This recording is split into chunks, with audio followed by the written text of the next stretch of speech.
기도하는 시간이 되었습니다. 은혜로운 마음으로 하나님 앞에 나가겠습니다. 묵상 기도하십니다.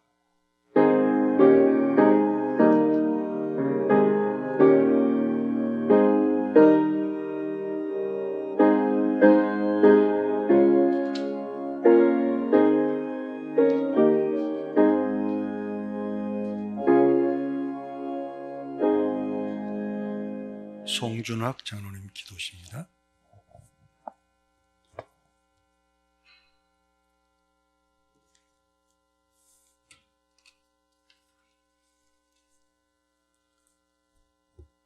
고맙고 감사하신 살아계신 하나님 아버지, 오늘도 하나님의 은혜와 사랑을 힘입어 감사함으로 은혜의 보좌 앞에 나아갑니다. 죄악으로 넘어지고 아파하며 두려움 속에서 근심하는 우리를 위해 주신 십자가의 사랑을 기억합니다.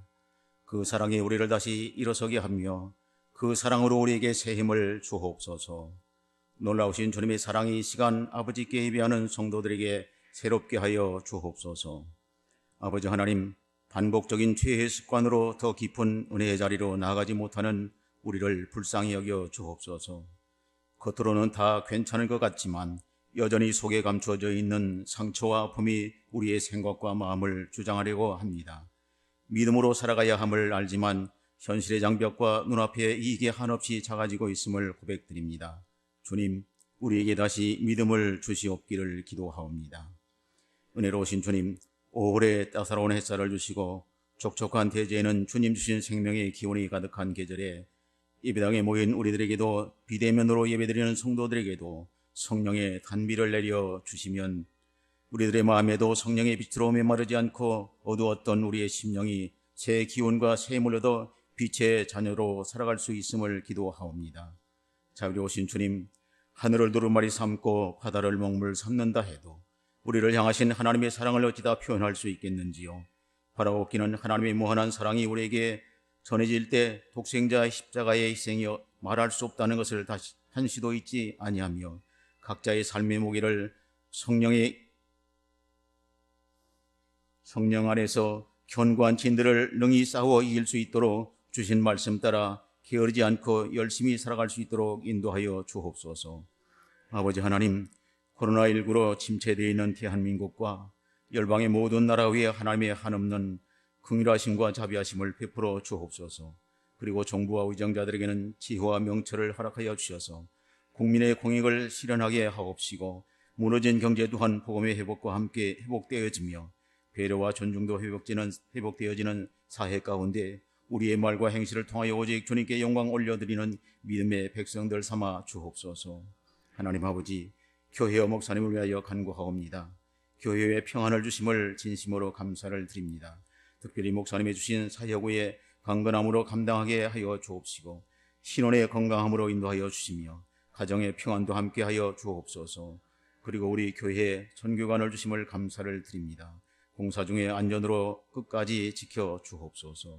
이 시간 목사님을 통해 주시는 하늘의 양식 기쁨이 되게 하여 주시며 그 말씀이 우리의 영혼의 생명수가 되어 더 깊은 천국의 지식을 깨닫게 하여 주옵시고 우리의 심령에 큰 위로와 소망과 평안을 얻는 말씀으로 역사하여 주옵소서. 하나님 아버지, 우리 안에 하나님의 성령이 충만하기를 하나님 앞에 간구하오며 고마우신 우리 주 예수님 이름으로 기도드리옵나이다.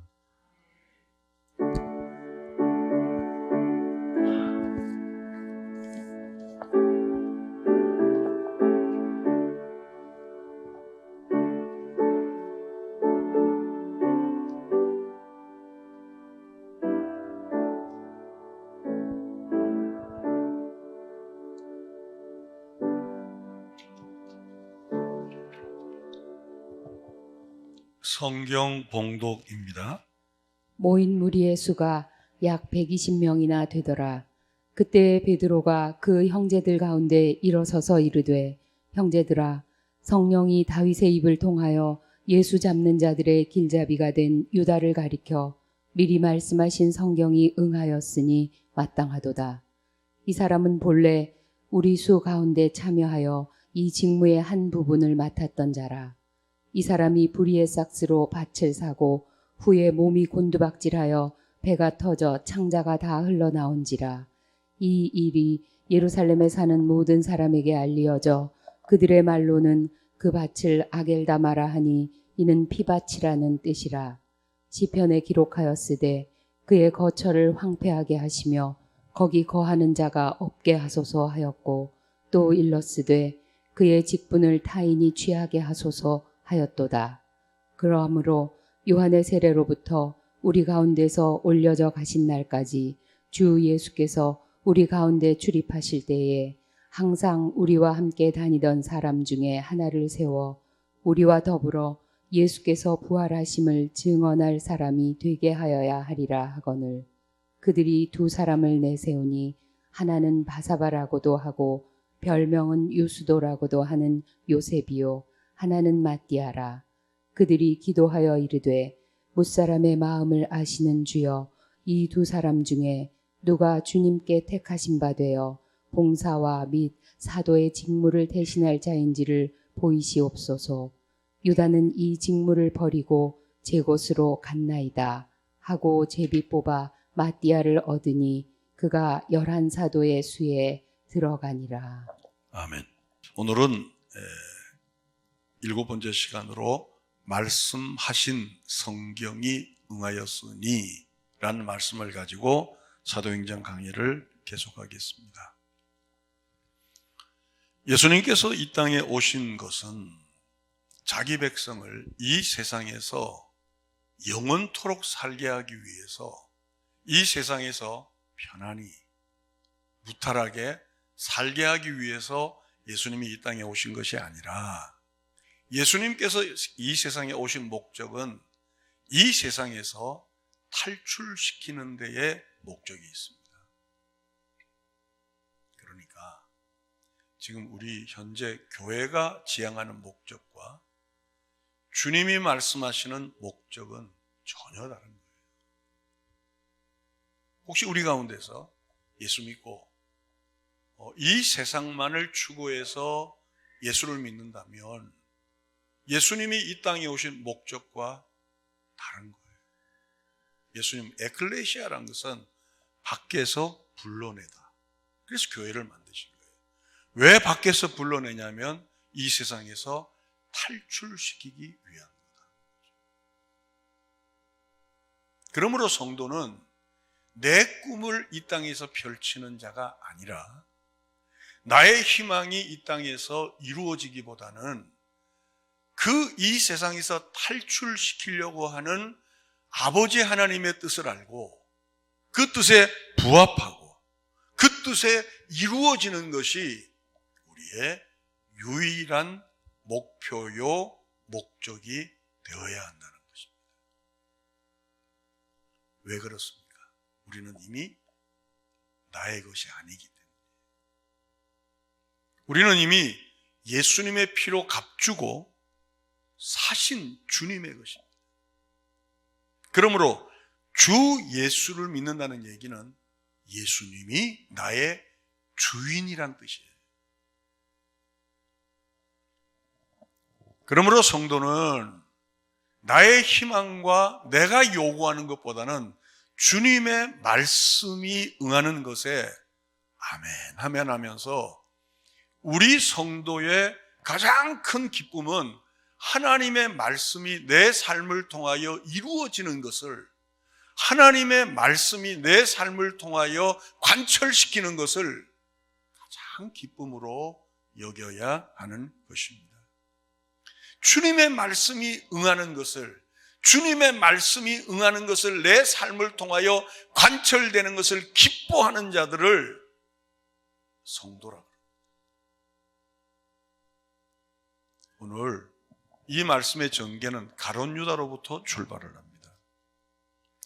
가룟 유다 대신에 마띠아를 뽑는 내용입니다. 저는 이 내용을 보고 가룟 유다와 그 외에 많은 사람들, 왜 가룟 유다는 주님을 3년 공생애 동안에 쫓아다니고 그는 저주를 받고 마띠아는 맨 마지막에라도 주님 앞에 컨택을 받았는가 하는 거죠. 그래서 첫 번째 제목으로 은혜가 임한 자의 특징이 뭐냐는 거예요.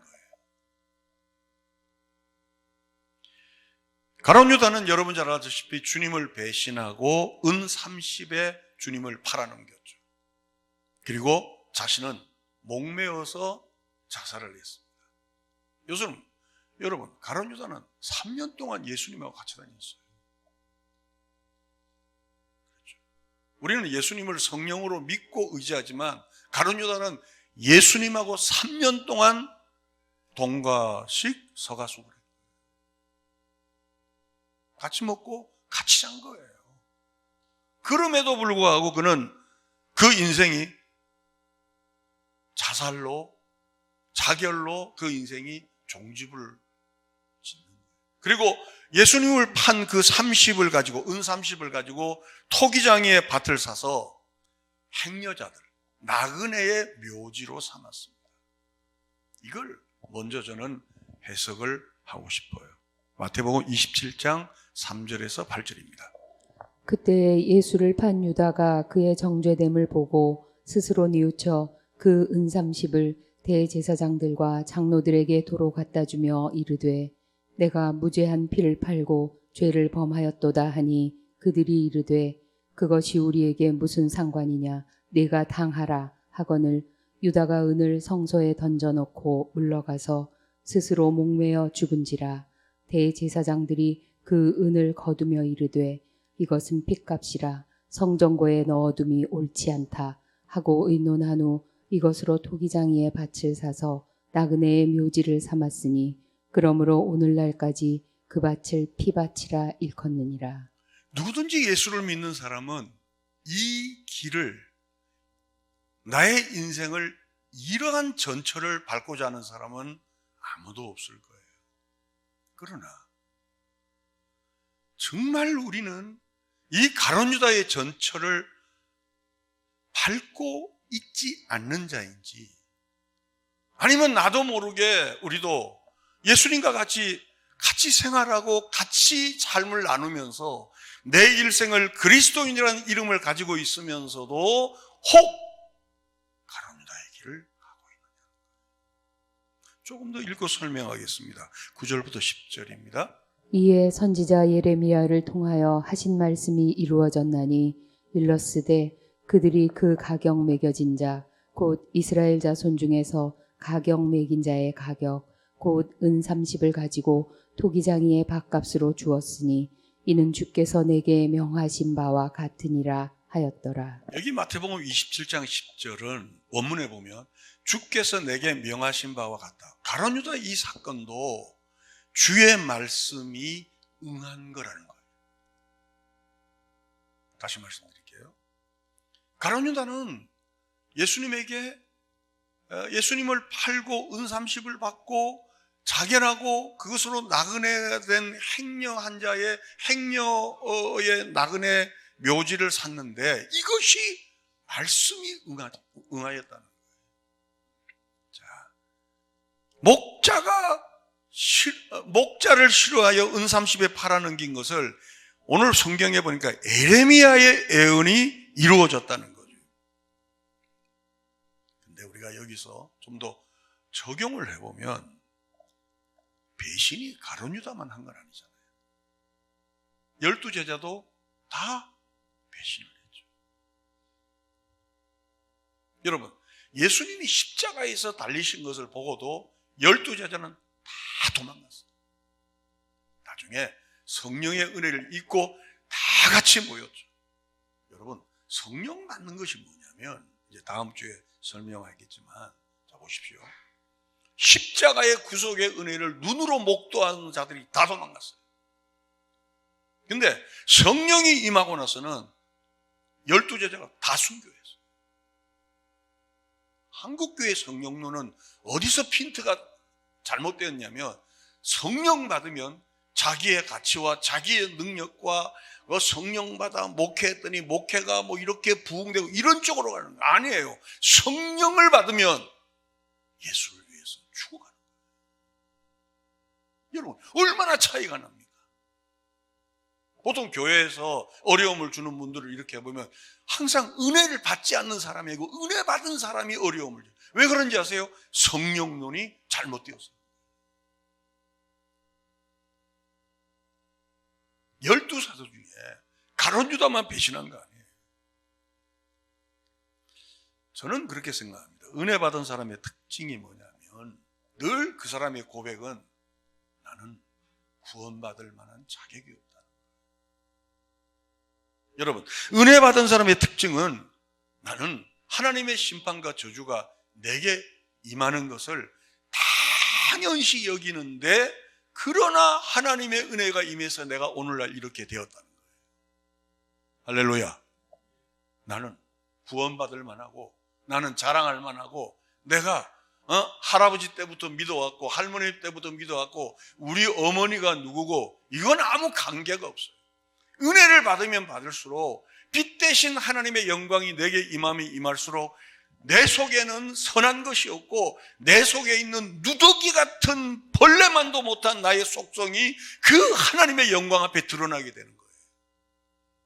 그래서 은혜 받은 사람의 특징이 뭐냐면 나는 저주받아 마땅하지만 십자가의 은혜로 나는 구원받았다고 자랑하는 거예요.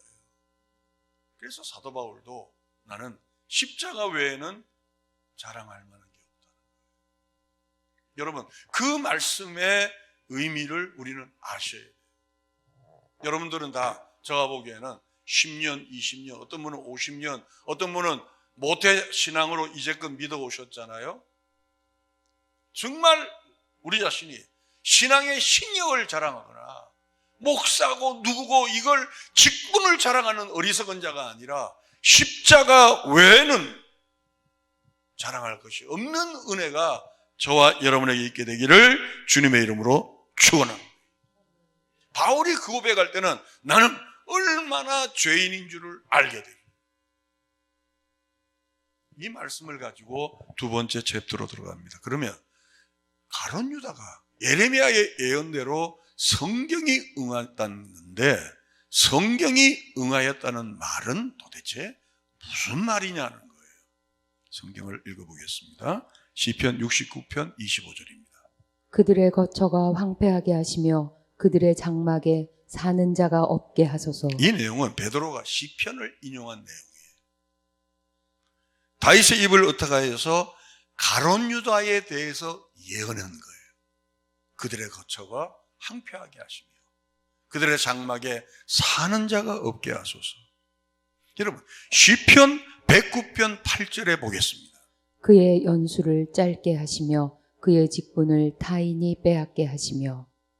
이 말씀이 예레미야는 이 시편 69편과 시편 109편을 인용해서 가룟 유다의 그의 가는 길을 예언하는 거예요. 이 말씀이 가룟 유다에게 응했다는 거죠. 여러분, 성경 전체의 흐름은, 사도행전의 흐름은 말씀이 응하는 거예요. 내가 기도하니까 이게 이렇게 되고 내가 열심히 하니까 이게 이렇게 되고가 아니고 우리 그리스도인들의 삶은 하나님의 말씀이 내 삶에 응하여지는 거예요. 사도행전 1장 20절을 이제 보시면 이제는 좀 쉽게 이해가 갈 것 같습니다. 시편에 기록하였으되 그의 거처를 황폐하게 하시며 거기 거하는 자가 없게 하소서 하였고 또 일렀으되 그의 직분을 타인이 취하게 하소서 하였도다. 여러분, 사도행전 1장 20절은 가룟 유다의 죽음을 설명하면서 예레미야의 예언을 통해서 시편 기자의 다윗의 입을 의탁해서 나오는 거예요. 그러니까 예레미야가 예언한 거나 다윗의 입을 의탁한 거나 동일한 내용이에요. 저는 기왕 우리가 신앙생활하는 거 좋은 품질의 신앙자가 되길. 왜? 자칫 잘못하면 우리도 가룟 유다적으로 하나님의 말씀이 저주적으로 내게 응할 수 있다. 저는 목사의 길을 가면서 제일 무서운 게 뭐냐면 그들의 열매로 그들을 알지니라. 저는 그 말씀보다 무서운 게 없어요. 제가 목사 안수 받고 40여 년을 이제 이 길을 걸어오면서 나의 삶의 열매가, 나의 인격의 열매가, 내 목회의 마지막의 열매가 가론유다적이라면 내 모든 목회의 이 간철이 그 말씀이에요. 얼마나 무서워요. 여러분, 직분하고 그 사람하고 다릅니다. 직분하고 그 사람하고 다르다고. 그래서 우리는 말 하나, 행동 하나, 신앙의 모든 자세 하나하나가 하나님의 말씀이 지금 응하고 있다는 이 긴장감이 있어요.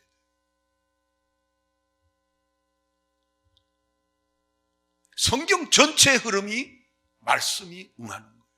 사도행전의 전체의 흐름이 말씀이 응하는 거예요. 에레미야의 전체의 흐름이 말씀이 응하는 거예요. 여러분의 삶 하나하나가 말씀이 응하는 거예요. 한 군데 더 볼까요? 사도행전 2장 15절입니다. 때가 제 삼시니 너희 생각과 같이 이 사람들이 취한 것이 아니라. 그리고 16절 18절입니다. 이는 곧 선지자 요엘을 통하여 말씀하신 것이니 일러스되 하나님이 말씀하시기를 말세에 내가 내 영을 모든 육체에 부어주리니 너희의 자녀들은 예언할 것이요 너희의 젊은이들은 환상을 보고 너희의 늙은이들은 꿈을 꾸리라. 그때에 내가 내 영을 내 남종과 여종들에게 부어주리니 그들이 예언할 것이요. 만약에 우리가 이 부분을 우리가 흔히 아는 설교대로 여러분 기도하면 오순절 성령이 임하고 오순절 성령이 임하며 예언도 하고 꿈을 꾸고 환상을 봅니다. 그러면 주어가 뭐예요? 내가 기도한 거잖아요. 그러면 내가 기도 안 하면 이것이 이루어지지 않는 거예요? 그건 아니에요. 성경은 언제나 하나님이 주어입니다. 우리는 그에 반응하는 동사일 뿐이에요. 물론 기도에서 안에서 충분히 그런 설교도 할 수 있지만 이것은 하나님의 말씀이 응한 거예요. 그러니까 요엘서에서 그 말씀을 가지고 오는 거예요. 에레미야에서 그 말씀을 가지고 오는 거죠. 시편에서 그 말씀을 가지고 오는 거예요. 이는 곧 선지자 요엘로 말씀하신 것이다. 다른 뜻으로 하면 즉 하나님의 말씀이 그 예언이 성취된 거라. 그 내용이 어디 있는가? 사도행전 2장 20절부터 보면 이제 설명을 들으시면 아실 것입니다. 주의 크고 영화로운 날이 이르기 전에 해가 변하여 어두워지고 달이 변하여 피가 되리라.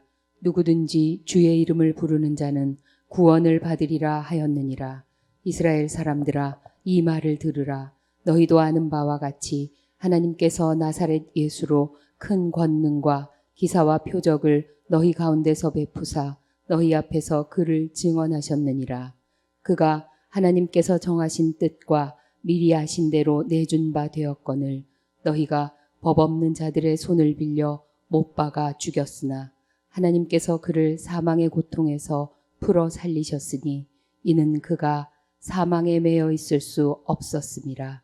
다윗이 그를 가리켜 이르되 내가 항상 내 앞에 계신 주를 배웠으며 나로 요동하지 않게 하기 위하여 그가 내 우편에 계시도다. 여기 25절 내용은 다윗이 내가 항상 내 앞에 계신 주를 배웠으며 나로 요동치 하지 않기 위하여 그가 내 우편에 계신다. 우리 복음송가에서 찬양하는 내용이죠. 찬양하면서도 이 내용을 얼마나 이해를 하는 거예요. 24절 다시 한번 보겠습니다. 23절 24절을 다시 보면 제가 읽을게요. 그가 하나님께서 정하신 뜻과 미리 아신 대로 내준 바 되었거늘 너희가 법 없는 자들을 손을 빌려 못 박아 죽였다는 거죠. 자 보세요. 이 세상이 죽인 예수가 하나님께서 주와 그리스도가 되게 하셨잖아요. 무슨 얘기냐? 죄 없는 자를 죽였다는 것은 이 세상은 죄로 가늠하다는 거예요. 죄인이 죄 없는 자를 죽인 거예요. 그 증거가 뭐냐? 하나님께서 예수는 죄인이야 하고 이 세상 사람들이 예수는 죄인이라고 죽인 자를 하나님께서는 주와 그리스도가 되게 하셨잖아요. 그래서 구원받은 자의 특징이 뭐냐면 죄 많은 이 세상에서 탈출시키는 거예요. 그 탈출의 우두머리가 누구냐? 나의 머리 대신 예수 그리스도라는 거예요. 아멘. 아멘. 근데 우리는 이 땅이 너무 좋잖아요. 이 땅이 나쁘다는 얘기는 아니에요. 행복하지 말라는 얘기는 아니에요. 그러나 우리의 신앙 고백적인 면은 내 앞에 계신 줄을 내가 항상 배웠고, 우리의 소망은 그 앞에 서기를 원하는 자가, 성경은 뭐라 하냐면 성도라 그래요. 그래서 저는 여러분들이 저의 설교를 들으면서 많이 불편하실 거예요. 왜? 저는 교인들하고 성도를 구분을 하잖아요. 여러분, 가룟 유다는 예수님하고 3년을 먹고 잔 거예요. 이게 뭘 의미하는지를 우리는 아셔야 됩니다. 그럼 뭐로 아느냐? 내 인생을 통하여 하나님의 말씀이 지금 응하고 있느냐는 거예요.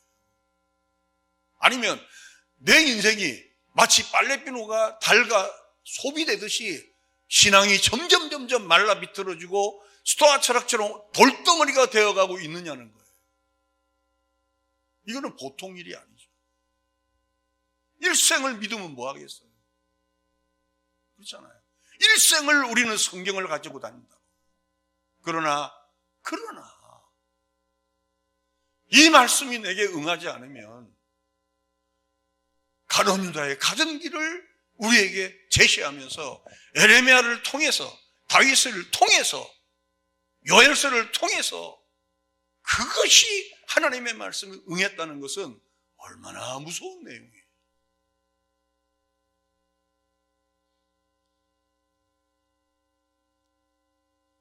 선지자들의 예언하는 것이 그대로 성취가 된다. 사도행전 4장 11절입니다. 이 예수는 너희 건축자들의 버린 돌로서 진 모퉁이의 머릿돌이 되었느니라. 그러니까 이 세상은 실어 버림받고, 이 세상은 아무 쓸모없는 이 예수 그리스도를, 죽여버린 예수 그리스도를, 모든 죄인의 짐을 지고 죽여버린 예수 그리스도를 하나님께서는 주와 그리스도가 되게 했다. 즉 모퉁이 돌의 머릿돌, 가장 건축에서 중요한 중심이 되게 하셨다는 거예요. 예수님도 성령님도 하나님도 오늘도 저와 여러분이 교회를 부르신 목적이 뭐냐? 교회 나오니까 기분 좋더라. 목사님 설교 잘하네. 오늘 은혜 받았네. 찬양 참 좋아. 이거 하라는 거 아니에요. 우리가 이 세상을 탈출할 준비를 매 시간 하라는 거예요. 그래서 설교가 전도라는 거예요. 설교는 전도예요. 쪽지 돌리는 것만 전도가 아니고 설교가 전도. 왜? 풀어졌던 나의 신앙을 설교 한 편 듣고 정신을 차려서 또 탈출 준비를 하는 거죠. 죽자는 얘기가 아니에요. 그런 마음으로 우리의 일생을 살아갈 때 우리 일생을 통하여 하나님의 말씀이 응한 은총이 저와 여러분에게 나타나게 될 줄로 믿습니다. 그러면 가면 갈수록 얼마나 고귀하겠어요. 그 인생의 삶이, 그 하는 일이, 그 하는 지시라면 이상하죠. 그의 삶의 방법이 얼마나 아름답겠어요. 근데 간혹 가다가 가룟 유다의 삶을 사는 사람도 있잖아요.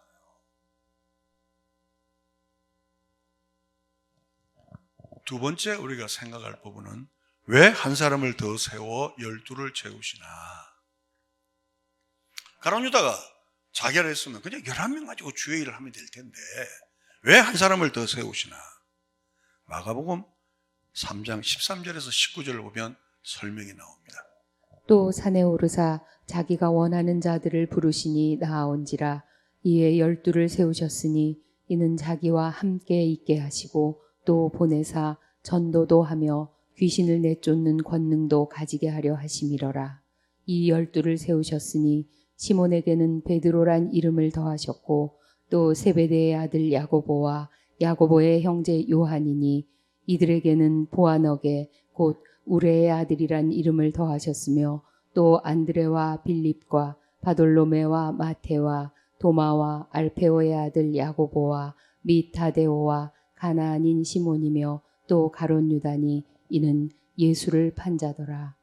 여러분 여기서 12를 세웠다는 이 세웠다는 헬라어 단어에 이 설명이 다 포함돼요.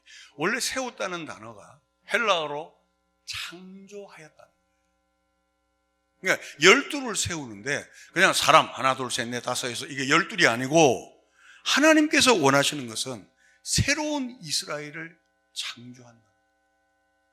그러니까 이제껏 혈통적인 아브라함의 혈통이 아니고 이제껏 종교의 탈과 모습만 갖춘 그들이 아니라 새로운 이스라엘을 세우는 거예요. 그게 12를 세운다. 자기의 원하는 12를 세웠다. 그 세웠다는 헬라어 뜻이 창조하였다. 그러니까 한 사람 한 사람. 그러니까 예를 들어 김태섭을 불렀어요. 유순례를 불렀어요. 정혜경을 불렀어요. 주님이 부르시면 김태섭을 창조하였다. 유순례를 창조하였다는 거예요. 정혜경을 창조하듯이 나계동도 창조했다는 거예요. 여러분을 창조했다는 거예요. 할렐루야. 신앙을, 기독교를 종교로 영위할 수 있어요. 왜? 마치 우리가 부처님을 섬기듯이 부처 앞에 절하고 시주하고 절간 갔다 오니까 내 마음이 편하고 좋아, 이런 수준에서 끝날 수도 있어요. 그러나 하나님께서 나를 창조하기 위해서 나를 그리스도 안에 불러주셨다. 이 세상을 탈출해서 그리스도 안에 나를 불러서 새로운 이스라엘로 나를 창조하신다. 이것이 세우신다 이 뜻이에요. 여러분 한 사람 한 사람이 얼마나 소중하세요. 이제 다음 주 공부할 것은 부르시고 성령을 부어주시는 거예요. 왜? 새 일을 할 수 있도록.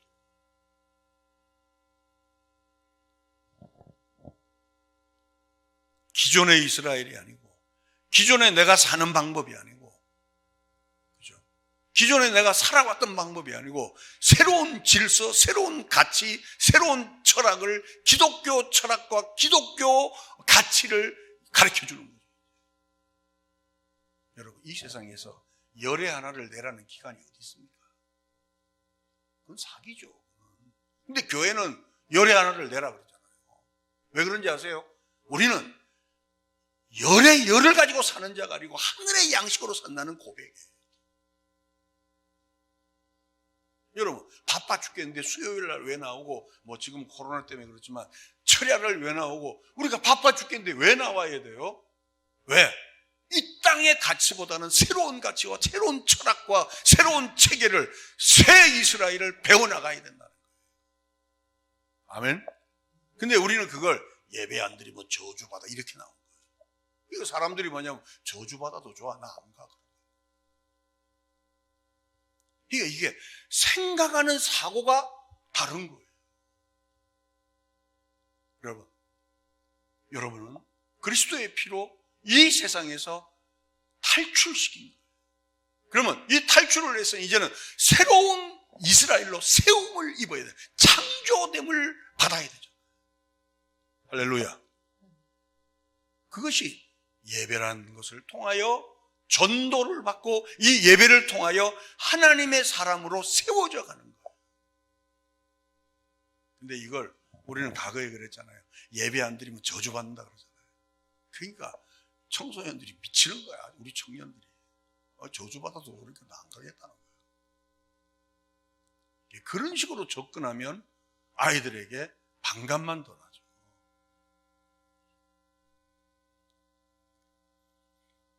그리고 기도하고 제비를 뽑았는데 또 마띠아가 선출됐잖아요. 나계동을 선출하듯이, 정혜경을 선출하듯이, 유순례를 선출하듯이, 김태섭을 선출하듯이, 여러분을 선출하듯이 그렇게 주의 은혜로 뽑아서 지금 세워져 가는 중이에요. 할렐루야. 마지막입니다. 두 번째입니다. 그러면 누구는 진노의 그릇으로 삼고 누구는 긍휼의 그릇으로 삼는가? 왜 예수님께서 3년 동안 가룟 유다 하나를 변화를 못 시키는가?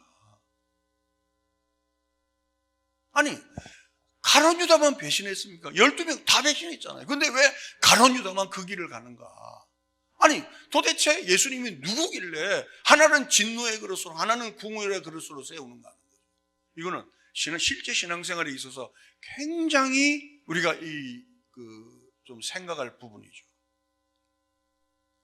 아니, 저주의 그릇으로 이미 택했다면 가룟 유다를 부르지 말지 왜 불러서 3년 동안 데리고 다녔냐는 거예요. 성경을 거기에 대한 변명이 성경을 응하게 하려고 하는 거예요. 그러니까 교회에서도 어떤 사람이 가정에서도 힘든 사람이 있잖아요. 그 사람 보고 아무리 책망해도 못 고칩니다. 사람은 하나님의 은혜가 와야 변화가 돼요. 제가 목회하면서 한 가지 깨달은 건 사람이 사람을 교훈해서 사람이 바뀌지 않습니다. 바뀌는 척할 뿐이죠. 이미 이 땅에 태어날 때 그런 기질과 그런 성격으로 태어났어요. 그러면 예수를 왜 믿는가? 예수를 잘 믿으면 제가 말씀드렸죠. 이 사람 성격이 파란데 정말 하나님의 성령에 의해서 쫓음받으면 푸르스름한 자가 돼요. 이게 파란 그 원형은 변하지 않아요. 근데 신앙생활을 가룟 유다식으로 하잖아요. 시퍼러등등한 살벌한 자가 된다. 여러분이 그렇다는 거 아니에요. 근데 그럴 수도 있다는 거예요. 그것을 성경은 뭐라냐면 말씀이 응하는 중이다.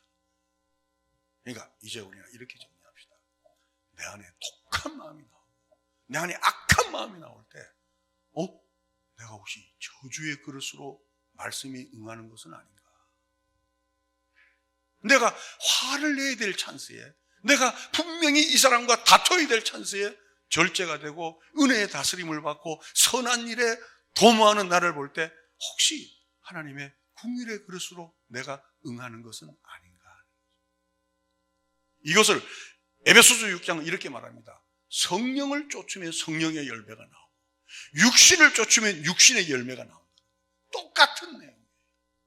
여러분, 육신의 열매는 미움, 시기, 질투, 더러움, 악함, 분냄, 혈기, 수근수근 당짓는 거, 이것이 하루아침에 맺어지잖아요. 그 말씀이 나의 악독한 마음이 말씀에 응하여 이것이 날마다 갈 때 나도 모르게 그렇게 되는 거예요. 우리가 그러잖아요. 내가 시집 와서 이렇게 됐다. 내가 장가 가서 이렇게 됐다. 아니에요. 그렇게 살았기 때문에 그 열매가 나오는 거예요.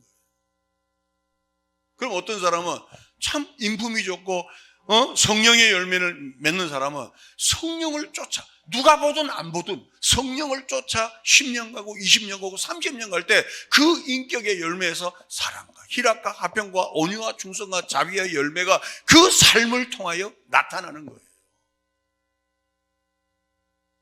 여러분, 처음부터 인색한 사람이 어디 있습니까? 인색한 걸 살아왔기 때문에 내 인생이 끝까지 인색해지는 거예요. 처음부터 헌신하는 사람이 어디 있습니까? 그 헌신을 처음부터 배워왔기 때문에 이 헌신의 농도가 말씀이 응하며 더 커지는 거예요. 할렐루야. 그럼 나는 어떻게 해야 돼요? 지금부터 늦지 않습니다.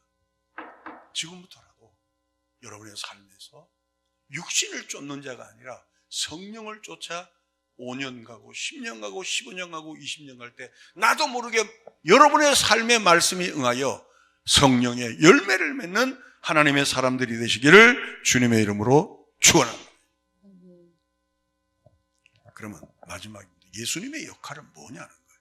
하나는 진노의 그릇이 있고 하나는 긍휼의 그릇이 있는데 예수님의 역할은 도대체 뭐냐는 거예요. 누가복음 2장 28절입니다.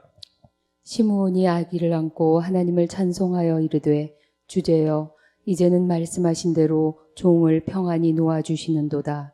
내 눈이 주의 구원을 보았사오니 이는 만민 앞에 예비하신 것이요 이방을 비추는 빛이요 주의 백성 이스라엘의 영광이니이다 하니 그의 부모가 그에 대한 말들을 놀랍게 여기더라.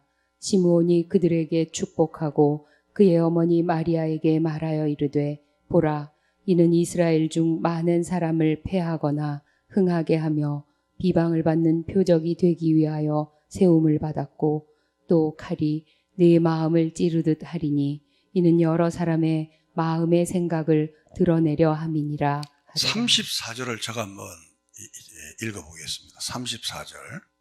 시므온이 그들에게 축복하고 그의 어머니 마리아에게서 말하여 이르되 보라 이는 이스라엘 중 많은 사람을 패하거나 흥하게 하며 비방을 받는 표적이 되기 위하여 세움을 받았다.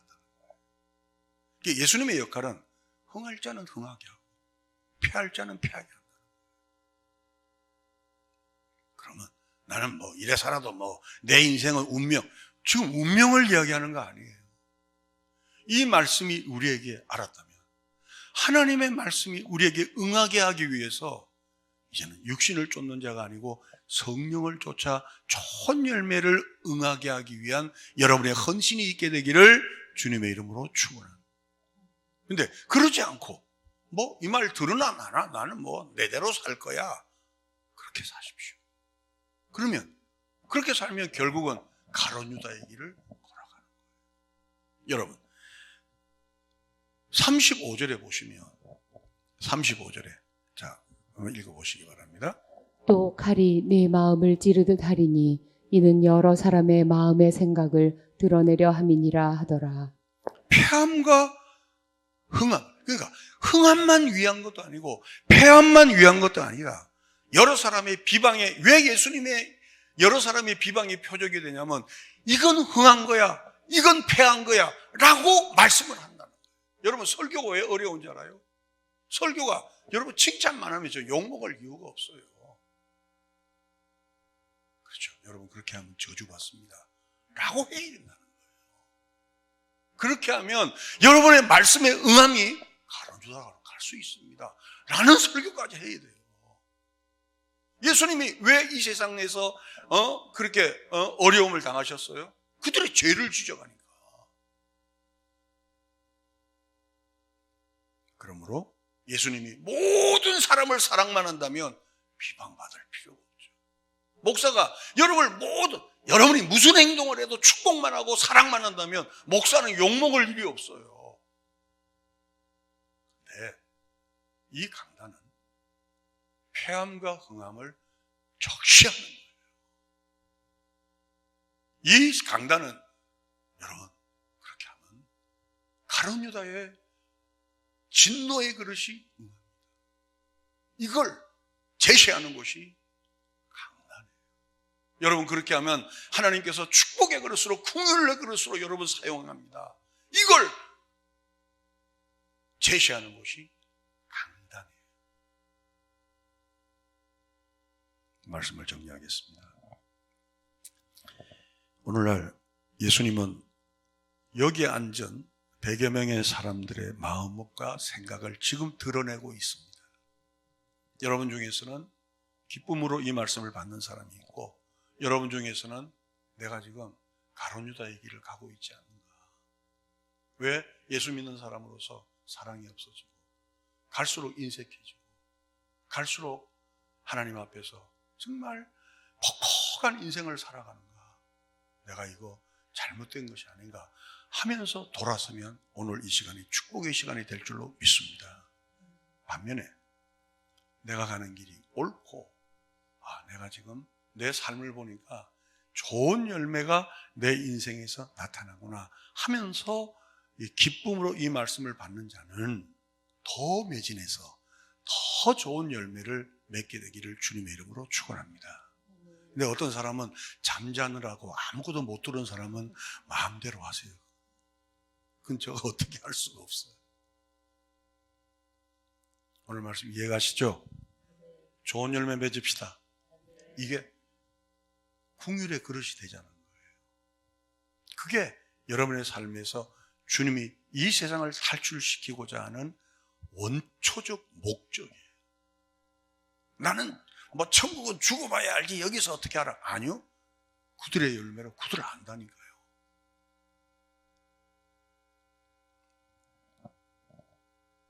설교를 들으면 누가 예수님을 사랑하고 누가 예수님을 사랑하지 않는가 드러나잖아요. 누가 이웃을 사랑하고 누가 이웃을 사랑하지 않는가 드러나잖아요. 누가 가난한 자를 돕고 누가 가난한 자를 돕지 않는가 드러나잖아요. 그게 여러분의 열매라니까요. 우리의 소망은 오직 예수 그리스도 안에 거하시는 소망이 되시길. 그래서 이 자리에서 오늘 말씀을 듣는 100여 분의 모든 성도님들은, 또 유튜브를 시청하시는 우리 사랑하는 우리 성도님들은 진노와 저주의 그릇으로 우리 삶이 진행된 것이 아니라 긍휼과 축복의 그릇으로 나아가기를. 오늘 이전까지는 어떤 삶을 살아도 상관없어요. 지금 이 순간부터 긍휼과 축복의 그릇으로 나아가는 은혜가 있게 되기를 주님의 이름으로 축원합니다. 하나님, 나는 이 신앙의 길을 가면서 긍휼의 그릇으로 쓰임을 받고 있는지요? 아니면 다른 길로 내 인생이 점점 갈수록 척박해지고 싸나워지고 인색해지고 내 인생이 메말라가는 인생은 아닌지요? 주여, 우리에게 하나님의 은혜의 말씀이 응할 때 돌아서는 은혜를 주시고 축복을 붙잡는 은혜를 주시고 가룟 유다의 길을 일절 우리 재단에 생기지 않도록 우리 모두가 매일매일 전도를 받아 매일매일 십자가를 붙들고 나의 나 된 것은 하나님의 은혜를 고백하는 공동체가 될 수 있도록 축복하여 주옵소서. 부활이요 생명이신 우리 구주 예수 그리스도의 은혜와 하나님 아버지의 극진하신 사랑하심과 성령님의 교통 충만하신 역사가 오늘 이 시대에 이 시간에 나는 어떤 그릇인가를 고민하고 돌아설 자는 돌아서고 잘 가는 자는 더 힘껏 걸어가기를 소망하는 주의 백성들 머리 위에 하나님의 축복이 이후로부터 영원토록 함께 있을지어다. 아멘.